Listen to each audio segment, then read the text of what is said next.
Hey guys, what's up? It's Nicole. Welcome back to my channel, Real Talk Recovery, where we talk about recovery from addiction and I share my life with you. So, there we go. All right, guys. So, how's everybody doing this evening? My name's Nicole and I'm an addict. My sobriety date is July 13th of 2015, and I do utilize a 12-step program. Hey Liz, I am currently working with a sponsor, and I currently sponsor one person. So, yeah, I had some requests by my girl Chrissy that she wanted to work on, or wanted to do an overview of steps 1 and 2. So, you guys know. Hey Michelle, I had no idea. What's going on, girl? You want me to call you after this?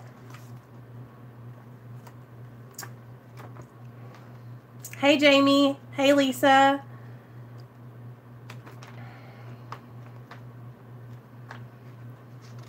Hey, Bobby. I tried to send all you guys text messages to let y'all know I was coming, because I know, y'all will be surprised. I have all y'all's phone numbers. That's how I am with my subscribers, though. My subscribers aren't just my subscribers. Y'all are my friends. Like, we talk, So, everybody get acquainted. I'm going to get myself set up here in the book, and then we're going to start, okay? So, we're going to do steps 1 and 2 today. I'm going to share with you guys my experience working steps 1 and 2 with my sponsor, and I'm going to explain them to you the way they were explained to me and the way they were broke down for me. We're going to read out of the big book, and it's going to be good. I'm excited. So everybody get ready, because we're going to learn stuff together today.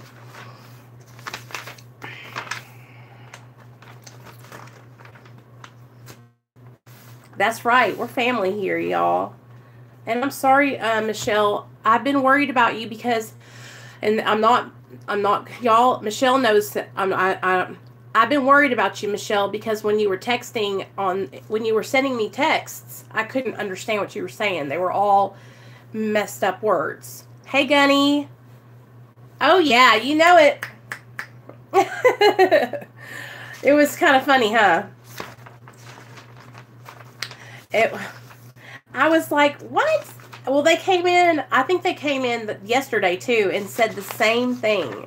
And I thought, this has got to just be a troll, because look at me. I mean, no offense to anybody if they're transgender, you guys. But you can tell that I'm not transgender. I'm a woman. A woman.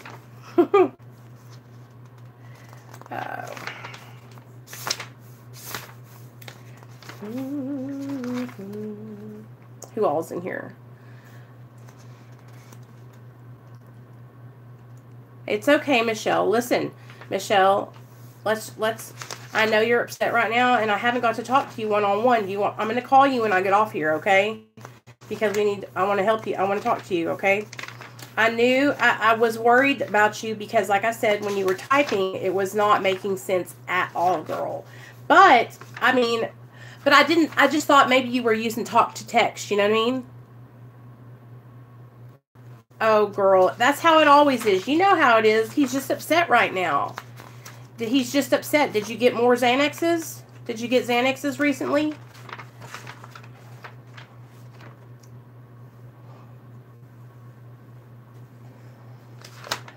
Where am I at? Okay, find my spot. Find my spot.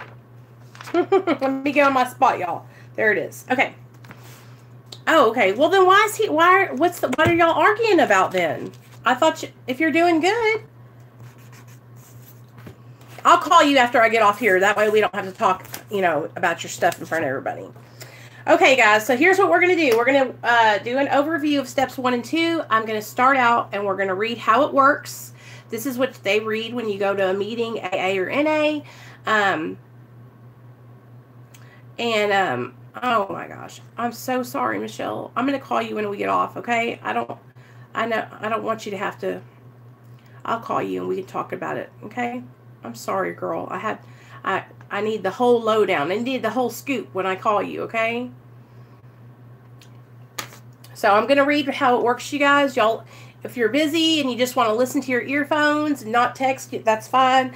But if you want to stay and listen, I think you guys will really, really get a lot out of this. I know for me, whenever I go to step 1 meetings, they're like some of my favorite meetings, because step 1 is the most important step. You know why? Because if you don't fully take step 1, then you'll never get to the other ones, right? We have to fully surrender. So here we go.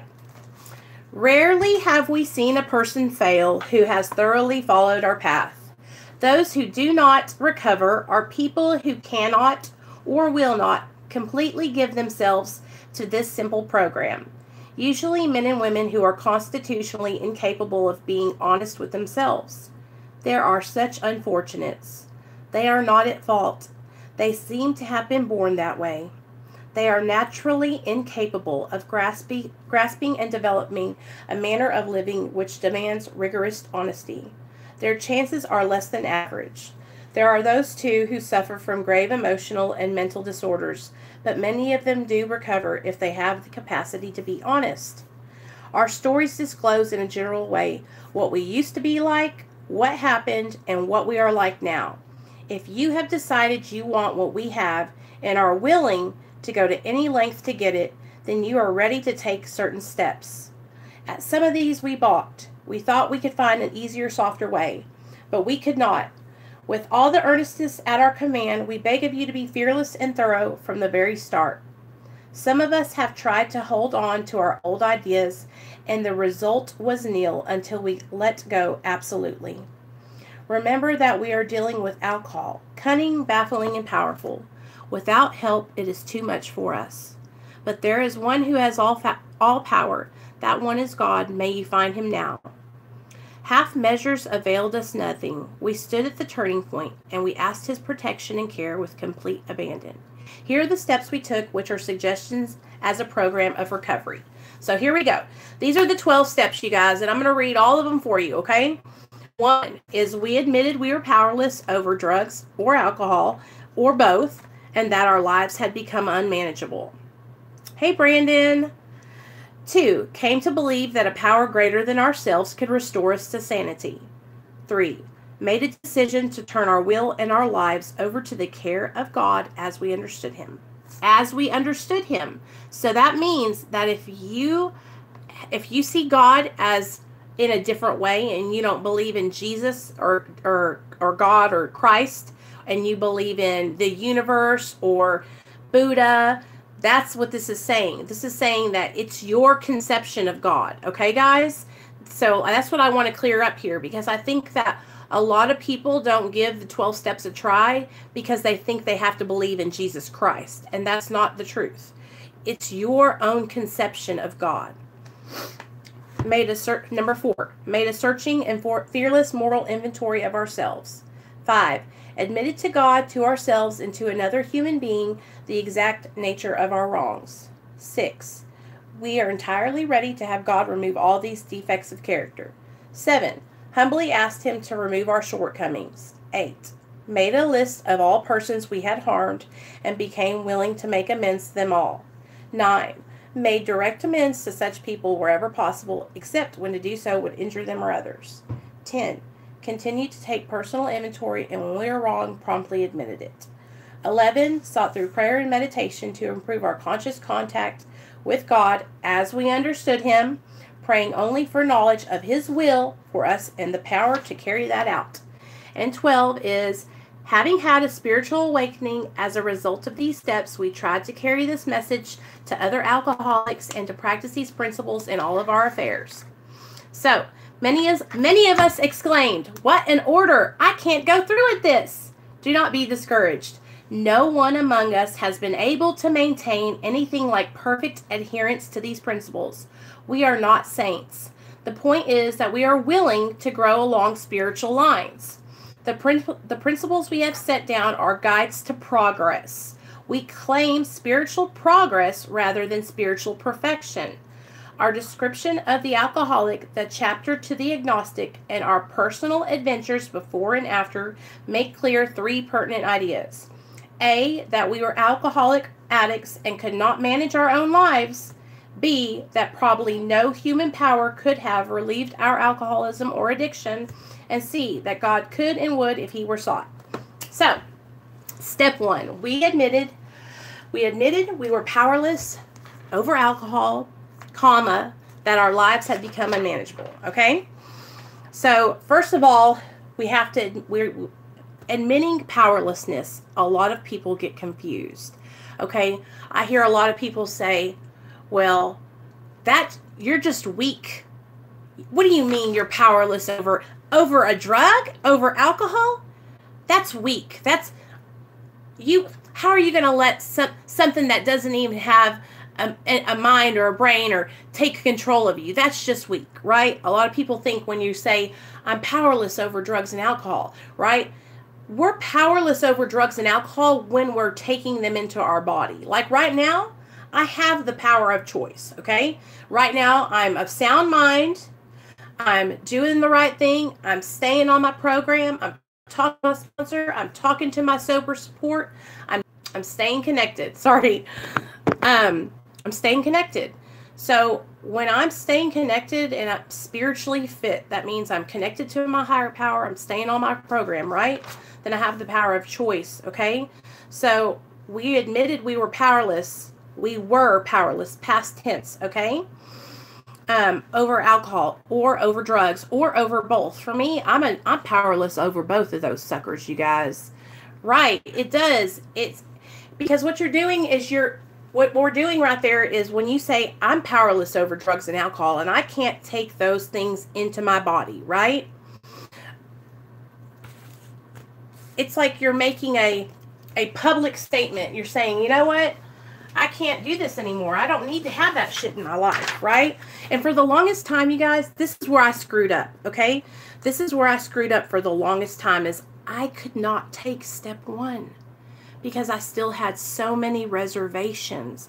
I still wanted to get high. And this is the hardest thing that you're going to do. But this is where that honesty and willingness has to come through. Because you're going to have to be totally honest with yourself. Do you want to get sober?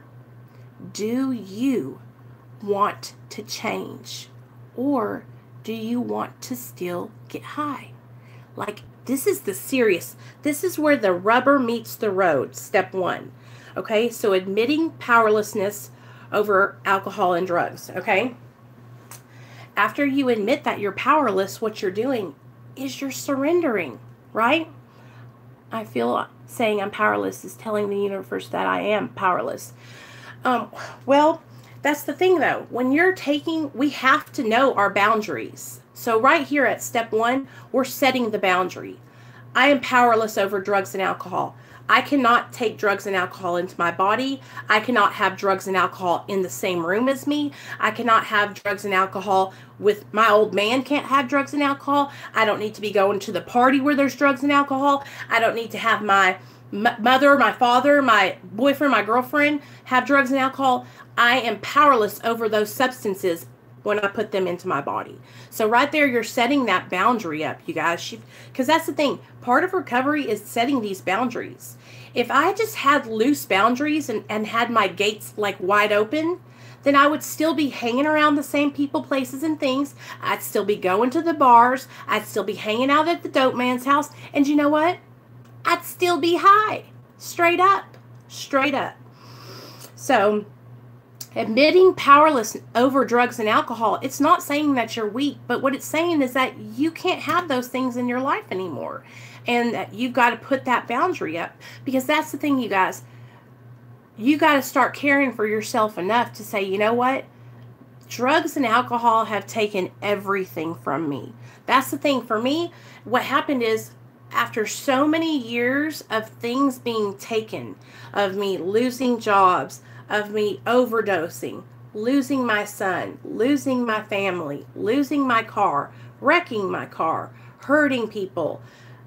After a while, those negative consequences start building up, you guys. And it just gets to a point where you're either going to say, I'm ready to surrender and I'm ready to admit that I cannot have drugs and alcohol in my life.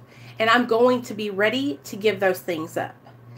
But it happens differently for everyone. So what we want to do here in this meeting is we want to share about where we came out and we said, you know what? I'm powerless and I'm ready to let go of those things, you know? Because what we want to do, Chrissy, is we want to encourage other people who maybe they're not ready to let go. Maybe they're still struggling. Maybe they think that they want to let go, but they're not sure, right? Or maybe they know that their life has fallen apart. Maybe they know that drugs and alcohol have taken everything from them. Maybe they feel like they have nothing left, but they just don't know where to turn next. Or they just don't feel like they have the strength, right? And that was the thing for me for the longest time. I didn't feel like I could do it. And then when I would try to do it, right, I would be like failing. And then I would fail and then I wouldn't come back, you know? And it was like, I don't know how to explain it other than that. I was really hard on myself. And that's the thing. When you guys are trying to get sober and you're struggling, it's like, listen to me, don't be hard on yourself. I don't know how many times I can say that, because I bounced back and forth for so many years. I just hope that when I'm sharing stuff with you guys, that I share something that will hit a chord and that will help you to get your time shorter.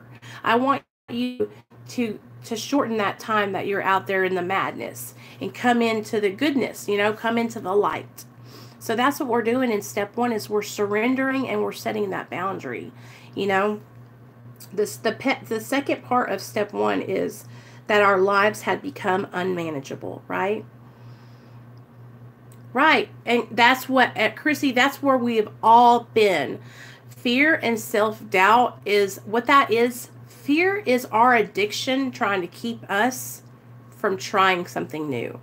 Because what happens is when you practice getting high every single day and you practice using drugs and alcohol as a coping mechanism, blotting out parts of your life to deal with those things instead of coping with those things, it becomes a habit. It becomes like second nature. So all you know how to do is to blot out your life, just to cancel parts of it out. Oh, I got in a fight with my husband today.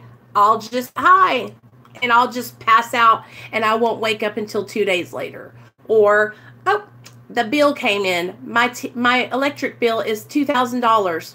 Fuck it. I'll just get high, right?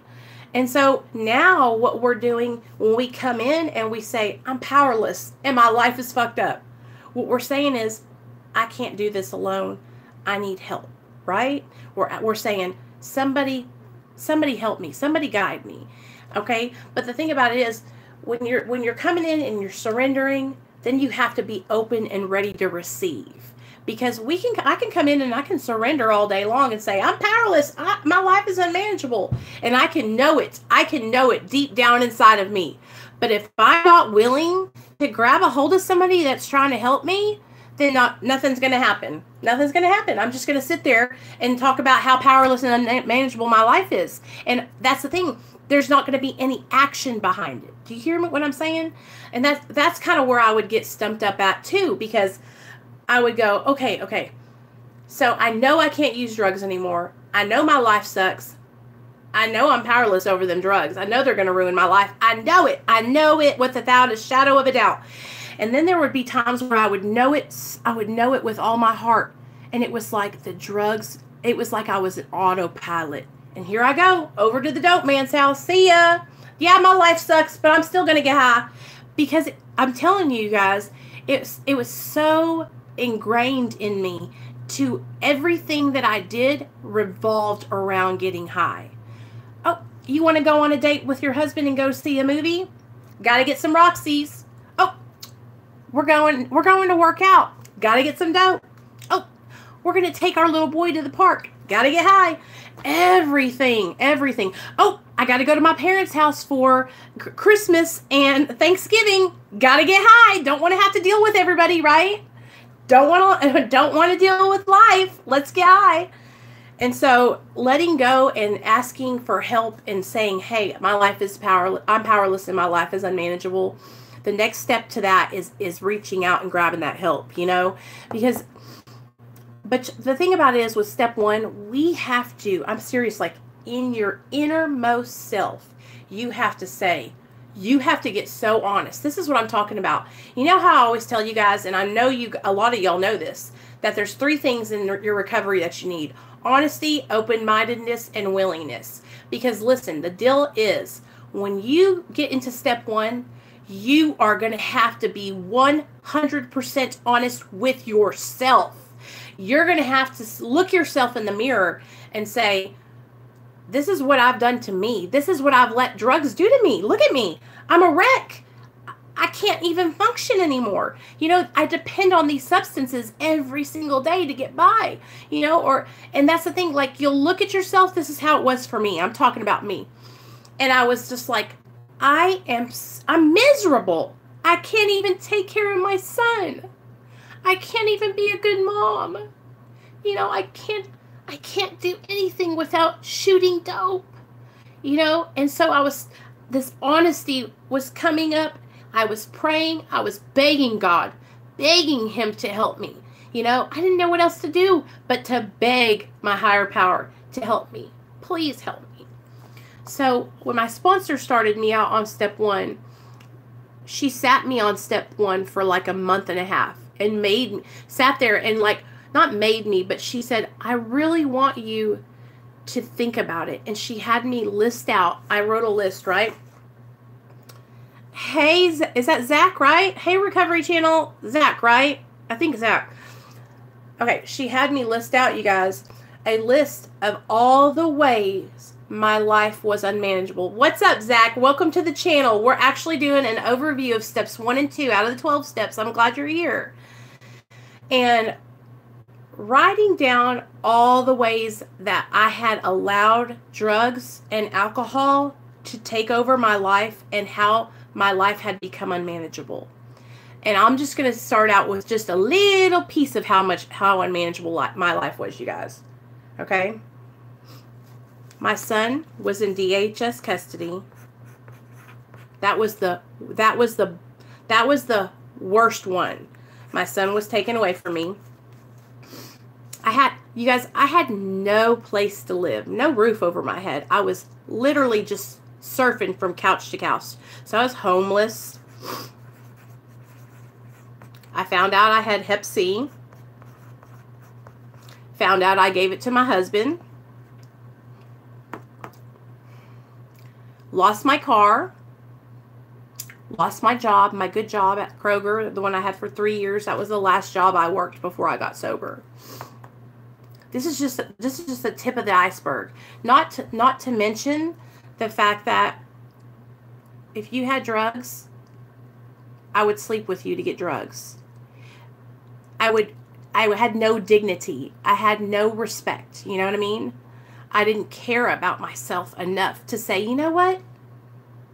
I don't know. I didn't care. Like, I was like, you know what? I need the dope. You know what I mean? I needed the dope that bad that I would trade myself for the dope, you guys. So I had no dignity, no respect.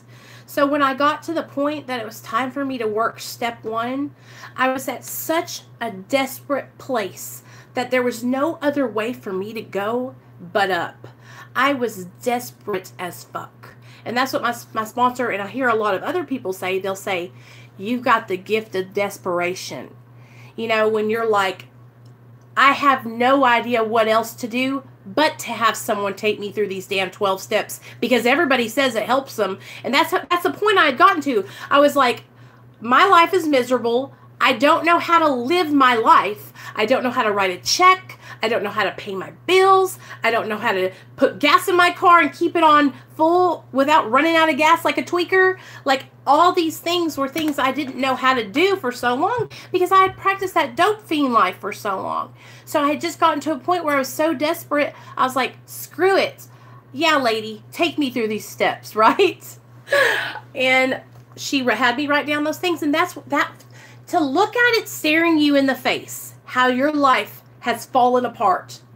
Like, I started out, you guys, as a pretty smart chick. You know, we were watching Hex at TV's last time. That was Skylanders. Oh, will you come say hi to everybody? Look how cute my son is, y'all. This is my son. Okay, bye now. Thank you for saying that. We have to see. He got a new outfit, you guys. Show him.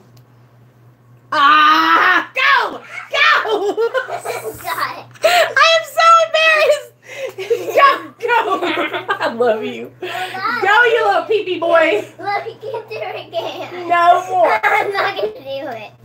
I'm so sorry. Stop. No, sir. You are such a little man. Tell him, say, peace out, dudes. Go. No, no. Listen to me. Hey, guys. Go ahead. Peep out. Okay, peep out, boy. I need to do something. What? Can I go over there and stand No, Nate. That's inappropriate for YouTube. Can I get over there Listen to me. and Listen. stand up? Listen to me. Mom, Let me explain something. This is it. There's some people on the internet, not my people, but there's people that could see that and they could get the wrong idea, okay? I'm just trying to protect you. Go watch your show. I'll be up there in a minute. Something? What? Can I tell you something? Okay, thank Can I you. tell something in there, guys? No, no bad Can I words. just stand? Go ahead. Okay, I need to stand up. No, Please. no, go ahead. Fine. Oh, bye, bye. Stop.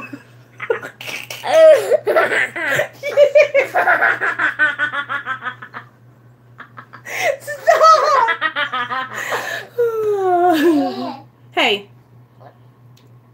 I should do. Okay. You're done. I need to get over there. This kid right here, y'all. This is why I got sober, because this kid saved my life. That's real talk. Okay, hi guys. Okay, no more pee-pee stuff, babe. Go, go, go, go, go, go, go. Go, I'm doing a class. Can you Go. come with me? No, go. Can you come with me up there? No, Gabe. Hey! Go, I'll be up there in a second. Go, go watch your show. Come on, I'm going with you. Go, go, go, go, go, go. Go. What do you want some apple juice? Come here and get it. Come here. You didn't eat that whole bag of chips, did you? Do you want a banana? If I did, I would. Do you want a banana? I want apples and bananas. Okay. Hold on, guys. Do not go back in there. Do not do what you just did either. It's inappropriate. Here, here's that. Here, take your banana. Here, I love you. Go. You know what? There's your apple juice. Go. Ooh, those bananas are sweet.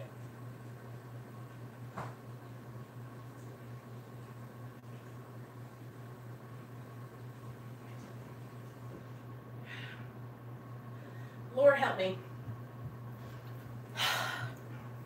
I'm so sorry, you guys. My son is obsessed with his genitalia, and he wants to all the time. So, sorry about that. So, I made a list of all the ways that my life had become unmanageable. And that right there really helped me. It was like a proving point to show, yo, yeah, you are powerless over drugs. Because, look, you've allowed these substances to take over your life. And this is how your life is totally out of control. And so that was the first time I ever did step one with all my heart was with my sponsor. Her name is Jean. And I cried writing down all those things. I mean, I had pages of things that I had lost because of my addiction. And my son was the main one. And so I love my son so much, you guys. I really think that my son was given to me because God saw how I was struggling, and he knew that I didn't know what to do. I didn't know how to get sober. I didn't know where to start. And I don't recommend anybody go out and get pregnant while they're in active addiction, but it was like divine intervention. It had to be something, because I was hopeless. I was hopeless. I didn't know what to do. And when I got pregnant with my son, I still didn't know what to do. And when I had my son, I still didn't know what to do, right? But God intervened in my life. Some power greater than me intervened. And my son being removed from me and taken away was just what I needed to realize, yo, I've got to do something different. I've got to try something else. What I'm doing isn't working, right? And that was another thing that I have learned with my sponsor, is that I had gotten to a point where I was ready to admit that what I had been doing for so many years and how I had been trying to get sober just wasn't working. It wasn't working. It had never worked. You know, I couldn't even get 30 days with the way I was trying to stay sober, you know? And so through working step 1 and coming to a realization and being honest with myself and seeing how unmanageable my life had become, I was ready. I was ready to surrender and actually give the 12 steps a try. Because I had seen people before me do it, right? I mean, I had seen girls that were strung out, meth addicts, crack addicts, horrible, horrible alcoholics who, I'm talking, I never thought they were going to live to see the next day. They would drink themselves, they were drinking themselves to death. And they were getting sober and working the 12 steps with sponsors. I would see them at meetings and they would be sharing their stories and they would talk about how their life was good and how they were free and that they felt good about their life. You know, and they would say things like, it's not that I don't think about a drink, it's that I don't want to drink today. You know, I don't want to use today. The thought might still come, the trigger might still be there, but the thing is, I don't want to act on those thoughts anymore.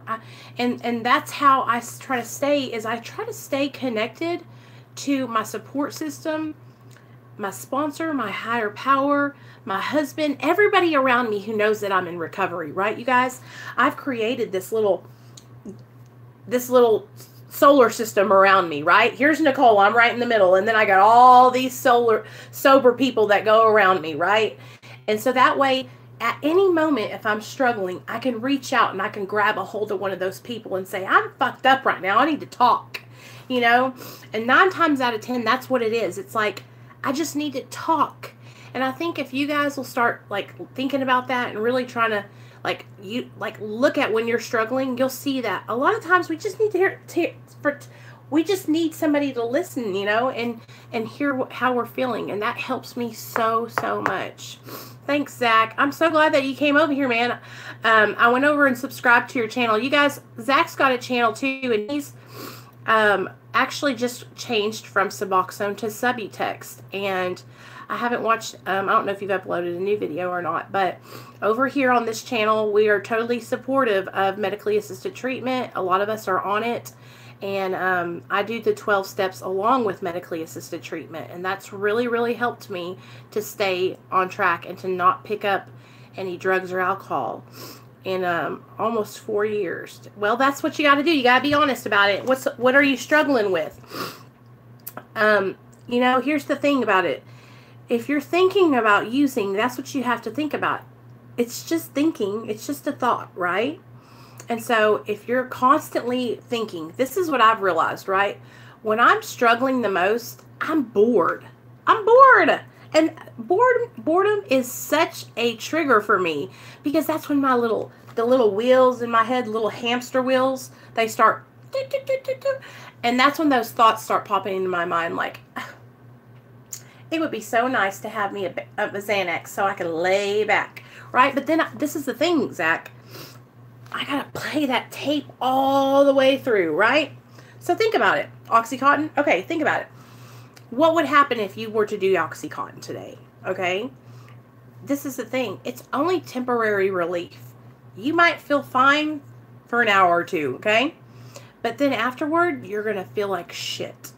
You're going to feel awful because you know that you can do this. You know you want to be sober. You know you're worthy of a better life, right? And then what about all the consequences that could come along with that? I know for me, if I go out and get high today, I'm going to lose everything I have. A house, my son, my husband, my family, my job, my money, my car, but most of all, my son. My son. He's the most important thing in my life to me. And he is what keeps me on the straight and narrow. That kid right there, he gives me strength, you guys. He inspires me to do better. Because you know what? I look at him and I realize I have a life depending on me. It's not just about me anymore. You know, it's not just about what I want anymore. And that's what drug addiction is. It's selfish. Because all we're thinking about is how we want to feel, and how we want to be different, how we want to change, and how we want to feel better. You know, but what about all the people around us who love us and care about us? What about all the people that we're hurting? What about all the people that worry about us? You know, what about your mom and dad? What about your girlfriend? What about your husband? What about your grandparents? What about your kids? You know, that's what drug addiction is, you guys. It's selfish. And for me, I had to stop being so selfish and think about the other people that were, like my son. It helped me so much, you guys, to start looking at it in the way that, you know what, it's not all about me anymore. And I spent many, many years out there partying and getting high, right? Many years. From the time I was 17 till the time I was 32 years old, you guys, I was out in them streets getting fucked up. And so that's how I look at it now. I'm like, I partied my whole life. I partied my ass off. I'm so lucky to be alive today, right? And that's what you guys are too. We're miracles. It's a miracle that we're alive and that we can sit here and share our struggles with each other, because we shouldn't even be alive. We should be dead. You know, a lot of us have been through such horrible things. And so the fact that I've been given this second chance at life, that's why I want to use it to help you guys and share with you guys what works for me.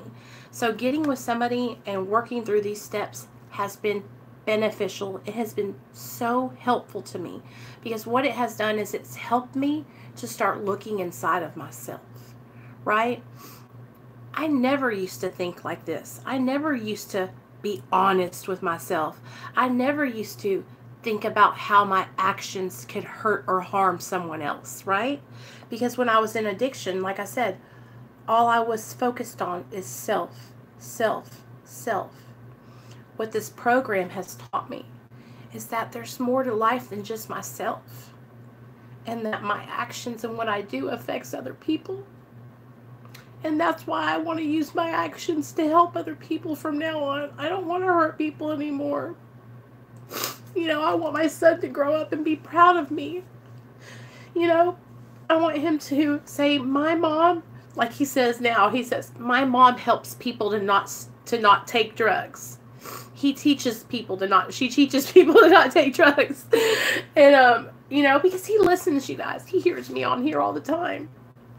But that's what I was doing for so long, is I was so selfish. And all I thought about was me. And I lost so many amazing people in my life to drug addiction. You know, people that I cared about, that they couldn't find their way out. And that's the thing, you guys. Whenever you have like that moment of clarity where you're like, I don't want to live like this anymore. I want to change. I want to be better. You have to grab onto that, and you have to pull yourself out, because if you don't, you're going to stay down there. You know? I understand that. No, that's not odd at all. That happens a lot. You know, a lot of us, that's how it started out. I'll tell y'all a little story, okay? And it makes me cry when I think about it, because I know how much it bothers my husband. But my husband's grandmother, she passed away. But she had gotten really, really sick. And Neil was, I think he was probably about your age, Zach, about 22. He's 40 now. And he tells me the story. He told me it when we first started dating. But she had gotten really sick, and they had prescribed her Oxy. And he went and stole half of her prescription. And he still feels horrible about that, you know. And he wrote it on his fourth step and everything. But like, that's what our addiction does to us. You know, we'll go and we'll steal things from our loved ones, right? Zach, I cannot tell you how many times I've went into my mom's purse and stole $20 bills out of her wallet. I can't tell you how many times that I've taken my dad's credit card and had to pay him back. You know, I cannot tell you how many times that I've stole my sister's medication. You know, but that's the thing. Our addiction, it drives us to do those things, right? Like, that's not the people we are, right? We're not, hey Jason, we're not bad people, you guys, right? We're just sick people, right? Hey, Raymond. Well, you know what, baby? If that's what you had to do, that's what you had to do. But here's the thing. What has helped me is because here's the thing. Like, what happens after you unchain yourself, Raymond? What happens after you unchain yourself from the bed? How are you doing now? So, now that we've kind of covered how selfish the disease of addiction is and how our lives have become unmanageable and that we have to surrender. So think about it this way, you guys. Even if you haven't done the 12 steps, even if this isn't something you're interested in doing, okay? You can still see how addiction is selfish. You can still see how we have to get honest with ourselves, right? And we can still see how we have to surrender, right? We got to surrender and admit that we can't be doing that stuff anymore and that it has messed our lives up. Okay? So step 2 is came to believe that a power greater than ourselves could restore us to sanity. Okay? So first of all, sanity. Okay? You're probably going, well, I'm not insane. Hold on a second. I beg to differ. So let's think about it. When we're in an active addiction, I knew you were. When we're in active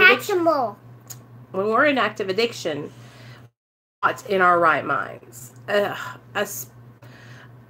Mommy, let me tell y'all a story. Where's the hook? A hook? Yeah. Go use it. I don't know, baby. I don't have one. Can I stab? So came to believe that a power greater than ourselves could restore us to sanity. Okay, so I hear what you're saying about having a problem with this one. And this is how I struggled too. So I'm going to share it with you guys, okay? So when I first came into the program and I saw all this stuff about God, right? All this higher power stuff, this power greater than me stuff. First of all, I was mad at my higher power. First of all, my higher power had abandoned me, as that's how I felt, right? But this is the thing, you guys, and this is what it was like for me. I finally realized that my higher power, my God, hadn't abandoned me, you guys. I had left him, okay? I chose that other life. And I said, God, I don't need you. The hell with you. I'm getting high, right? And I went off into this other life, right? When I first started out, I was not praying. I did not believe in a higher power. I did not believe in God. I didn't think I was not going to do it. It wasn't for me. And this is where it stunted me up for a long time, right? Mom, look what I did. No, baby, I'm busy. Please. But then my sponsor explained to me that can you just come and look what I did? Coming to believe in a power greater than ourselves, okay? What is a power greater than you? First of all, I am one person. So a power greater than me right now could be a group of people, right? Like this group. A power greater than me could be... When people get out of videos or games, they say, give us 2 big thumbs up. Give us 2 big thumbs up. That's right. Good job. Mommy, can I show what I did? Hold on. Come on. Okay. Come. Go. Hurry up, Nate. Come on. So, what I started out as a power greater than me, I started out as the group that I was going to, which was just an AA group of like 10 or 15 people. Good job. There you go. I was like, I believe that this power, all these people here, can help me find my way, right? Can help me get back on track. Now, for those of you that maybe struggle with the idea of God, because here's the thing. This is a spiritual program, okay? So what you're doing is you're finding your spiritual niche, what works for you, right? I don't believe you. Okay, so here's the thing. So you know how the universe, okay, all the things in the world, nature, everything is constantly cycling, right? We have animals, they eat, they poop, they die, they eat. Everything is like remaking itself constantly, right? So that's a power greater than you. But that's the thing. When you're working with someone else, this is how my sponsor explained it to me. She said, I just want you to believe that I believe, right? That you can be restored. You guys, I never thought that I would even be sitting here able to talk to you guys, carrying on a grown-up conversation, not stuttering, not speaking like a, like I used to speak, not like I was so sick in my addiction that I should have brain damage. Like I was in comas, you guys. Let's come on. Hey, Maria, thank you so much. I so appreciate that comment. Thank you. Cosmic gestures. Hey, Bethany. It's okay, girl. It's whatever you believe in, you guys. I just want you to believe that I believe that you can be restored, okay? And that's what we're trying to come to, is that we got to get out of that negative headspace. We got to get out of that, I'm never going to get better, right? I'm never going to come out of this, okay? So when we're taking step 2 and we're coming to believe that we can be restored, okay? That's all this is. It's changing our perception. It's changing our thinking. It's changing that dead end way of life, right? We all have a second chance at life, and that's what we have to start looking at this as, is when we try to turn our will over and we're trying to be better people each and every day, this is just a second chance. And for so many years, I didn't believe that I could be anything but a drug addict. So that's what this is. I just want you to believe that you can be something other than a drug addict, right? I was completely insane in my addiction. I made choices that I would never make today. And the only way I can explain it to you guys is that I've been restored to sanity. Because I would choose dope and the needle over food and water. I would choose dope over my family and my friends. I chose dope over my son. Okay? These are things that I was insane. Only a sick person would do those things, And the only way I can explain it to you now is that I have been restored to sanity. I am a new person. I am different. I feel different. I speak differently. I look differently. The only way I can explain it to you is that I want you to know that I believe that you can do this. And that's what this is about. This is about us coming together and believing in each other and helping each other grow. Okay? We can all be restored to sanity. Okay? So if you believe that the universe is on your side and that you can be restored to sanity, that's what this is about. We've got to change that way of thinking. We've got to start seeing ourselves in the future, seeing ourselves recovered, seeing ourselves living our lives, seeing ourselves being productive, seeing ourselves being with our kids, seeing ourselves helping others, seeing ourselves working our jobs and feeling good. I never thought I would be without drugs. I never thought I would not be with a needle in my arm. And today I can sit here and tell you guys, hey, guess what? I'm not shoving a needle in my arm all day long. And I'm actually happy about that. My life isn't miserable, because I used to shoot up because I felt miserable inside. And so now I don't feel that misery. Did I get better overnight? Did the misery go away overnight? No, you guys, it was hard work. My mom, Bonnie's calling. Who's calling me? Oh. I know. Thank you, Raymond. I believe that too. And I believe we can all do this too, you guys. And that's the thing. Here's the thing, Chrissy. You can be, girl, because I have been.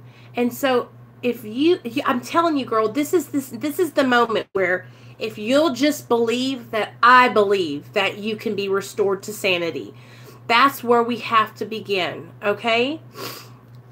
It's just believing that I believe in you. Do you believe that I believe you can, girl? You know I got you. You know I believe you can. If I can...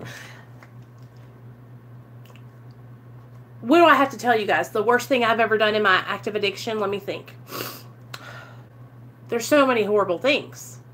Okay? I have been, oh gosh, so embarrassing. I have been so high on dope, methadone, because I was taking methadone, you guys, that it was illegally, it wasn't mine. I was just drinking it and eating it and then shooting up and laying naked in my apartment with the doors wide open for everybody to walk in. I was so mortified. The next morning when I woke up and came to, I was just like, I don't know what I did. I don't even know what I did because I was not even conscious. I could have been doing it with everybody in the whole apartment and I didn't know. I was out of my mind.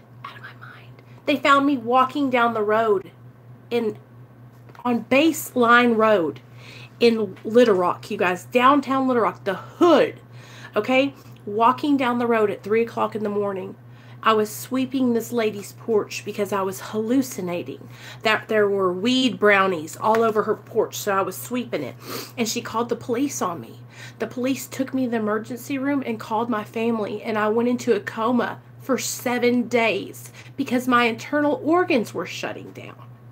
Okay? So if anybody can get sober, if I can do it and I can get my life back on track, then you can. I had nothing. I spent all my money. I had credit. We racked up $75,000 worth of credit card debt. Okay? I had nothing. No house to live in. No car. My car, yeah, you know what happened to it? I sold it because it got put in the impound. So I sold it for $3,000 and shot $2,000 worth of Roxy's in my vein. Yeah, so my car, bam, gone. My dignity, gone. Oh, yeah, got pregnant when I was 24, had an abortion, gone. All these horrible things that I would beat myself up on and then get high, right? I had an abortion. I got high over that for so many years because I was so mad at myself for doing that, right? But these are things that just added and added and added and added to the fire, right? And I just kept on going and kept on going. If I'm telling you guys right now, anybody can get sober. I've seen the worst of the worst, worse than me, which is pretty bad. I mean, how are you getting worse than that, you know? I mean, I was just a homeless skeezer walking around looking crazy. If I can do it, you can do it. Believe that, okay? Anybody can get sober. You just gotta have heart. You gotta be willing. You gotta be ready to get honest and just grab on and say, listen, I don't know what to do. Help me. Help me. Okay? When me and my sponsor first started working together, I didn't want to call her. I did not want to call her, you guys. I was like, what is this lady going to help me with, right? Well, how is she going to help me? And I started calling her. I would call her in the morning time before I had to go to work. I would drive on my way to work, call her at 9 o'clock. And I would just talk to her for 10 minutes. And then I got used to calling her. I was like, hey, what you doing, girl? And then we started meeting and hanging out. And I started having a friendship with her. And I started meeting other people that were sober. And then what I started to realize, you guys, is I started to realize that being a dope addict, being on drugs, running around getting high, it wasn't cool anymore. You know, it wasn't fun anymore. It's not fun when you lose the choice to choose whether you want to get high. Yeah, it's all cool when you're saying, oh, I want to get high. I want to get fucked up. I'm partying. But when the drugs are pulling you and you're just going because you can't not get high. Because if you don't, you're sick. If you don't, you want to kill yourself. If you don't, you're miserable. The drugs own you. They are your master. You are their slave. They're working your ass. You're no longer choosing. You know, you can say, oh, well, I want to get high. Whatever. You can't not get high. Because when you don't get high, you want to kill yourself. Or when you don't get high, you don't know how to live. You want to die. It's just the most miserable feeling in the world. And then what happens is you start brain fucking yourself. And you're like, well, if I don't get high, then I want to kill myself. But when I get high, I want to kill myself. And it's like, that's when you know it's time. That's when you know.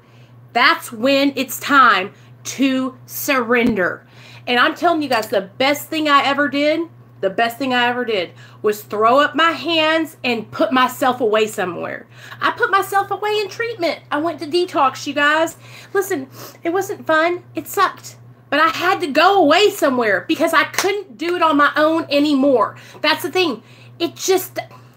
That's what happens, Chrissy, is what happens is you get to the spot where it's like, it's so hard for a drug addict, you guys. If you're out on your own free will and you don't have any kind of support or basis, any kind of sober time, then it's so hard to get sober on your own. It's so hard. But if you can go and get somewhere where you're like put away, you're put away from the drugs, you're put away from the alcohol, you're put away from the situations, you're put away from the stress, you're put away from the drama, all that, and you can go and you can rest and you can get your body back together. I had to do that. I couldn't do it on my own, you guys. I couldn't chain myself to the bed, Raymond. I'd rip that fucking bed frame off and run out the door to go get my dope. Okay? There was no way I was going to stay home and not go get high. If I had the option to get high and to get rid of this fucking misery in my head, I was going to go do it. There was no way I could stay home and do it on my own. So that's why when I hear people and they tell me, like, oh, no, I'm okay. I don't want to go to treatment. Or, no, I don't need help. I'm all right. I can do this. I'm just like, all right, well, let me know whenever you get to that point where you're fucking, you don't know what else to do. Because that's what happens. It's like you're going to get to a point where you're so desperate and everything that you've been doing, you're going to look back, just like I have. I looked back to all the ways I tried to manage, let go, and go get help. And what it did was it just prolonged the inevitable. It just drug it out. So my advice to people is, if you're ready and your life is miserable and you are desperate, surrender. Surrender and get help. Find yourself a good place to go where they care about people and they want to help you. Find yourself a place that's longer than 30 days. Go to a 60 or 90-day treatment and go in there and learn everything you can about the disease of addiction. And then when you get out, go somewhere else where you can stay with people who will help you. Go to a sober living house, or, you know, get you some, if you live with your parents, or you can go back and live with your family who's supportive. Do that, because when you're first starting out in your sobriety, you're going to need every bit of help that you can get, you guys. It was so hard for me to come out of rehab back to my house, because I had my son. I had to go to court. My son was in the state's custody, and I struggled. I struggled for the first year of my recovery real hard. Even though I was on medically assisted treatment, I still struggled. I wish I had gotten into a program, an outpatient program, where I was going to more classes that would keep me busy, because that boredom waned on me. It was just like, and then my mind would just go and go and go. I know how to do the hootenanny. The hootenanny? What's that? Guys, I really love sharing with you guys my experience. I get so emotional and so passionate about this, because I'm telling you, for so many years, I didn't know what way was up. I never thought I would get out of this. I never thought I would be able to sit here and talk with you guys and share with you that my life is good today. You know, I'm making good choices today. I'm not hurting myself anymore. I'm not selling my body for drugs. I'm not hurting my family. I'm taking care of my son. You know, I never thought that I'd be at a place where I could tell you guys these. And I never thought I would get out of it. Ever thought. You know, my parents took out 2 life insurance plans on me because they thought I was going to die. You know, I was dead man. I was a dead man. Everybody had just, you know, she's going to die. I was so balls to the wall and erratic when I was on drugs, you guys. Like, I would do anything for drugs. And so the person that you see in front of you today, I am not the person I was back then. It's just crazy. It's crazy. I cannot even believe it. So, if you're struggling, listen, girls, listen to me. You're not alone. You're not alone, but you got to understand, like, I wouldn't tell you. Listen, you guys, I don't get anything from telling you guys these things. I don't get paid. I don't work for a treatment center. I'm not any of these things.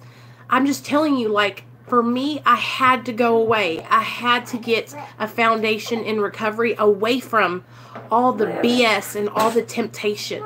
So I'm not telling you these things because, oh yeah, I want you to go to my treatment center.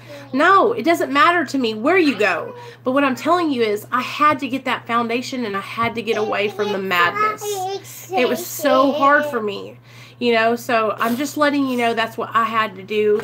And you guys know, if you ever need help finding a place to go, or you want me to know my opinion, or you want to run by how your life is to me and I'll tell you what I think, whatever you want to do, I'm always just going to share with you my experience and what I've been through and what's worked for me. And so I would never ever tell y'all anything that I have not done myself. Okay, that's real talk. Everything that I suggest is shit that I've done. So I hope you guys enjoyed this step 1 and 2 overview. I really enjoyed doing it with you guys. Do I look like a marker? I really get just totally into things when I'm doing this kind of stuff. So I really enjoyed doing it with you guys tonight. And I hope you guys have a better understanding of what steps 1 and 2 are. So surrender and just believing that someone else believes in you, you know, and that you can get better. So I love you guys. Love you, Chrissy. I'm proud of all y'all. Thanks for coming and supporting me and listening to me jab along. This is what I love doing. I love helping you guys. And it helps me so much. So thank you for helping me. Thank you for letting me help you. Thank you for letting me share my story with you. You're gonna make me cry. Sorry. Where's that hat? I'm just so grateful, you guys. My son is just, he is everything to me. He saved my life, you know, and he knows it. He knows how emotional and sensitive I am. Am I Jesus? Jesus saved your life. No, you're not Jesus because you saved my life. But I love you.